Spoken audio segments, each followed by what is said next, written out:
I still think twice now whenever I go outside. Like I go out, it hasn't kept me inside.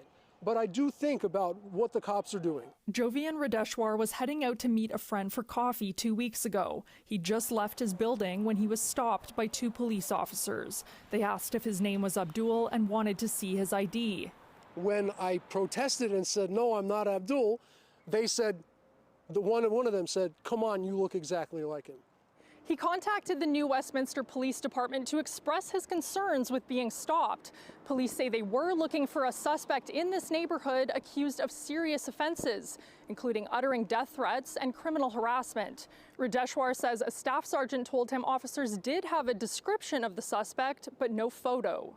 The written description said Middle Eastern, 6 feet tall, medium complexion, black hair. A vague description, he says, casts much of the community under suspicion.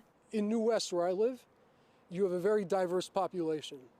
If they're going to be relying on a racial profile, they're going to constantly get the wrong person. Getting the wrong person is bad because it violates people's rights. Radeshwar reported his concerns to the Office of the Police Commissioner. The new Westminster Police Department denies this was racial profiling and says officers had seen a photo of the suspect.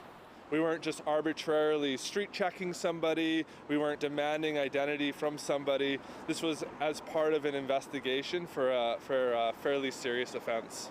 Police say the suspect was arrested earlier this month.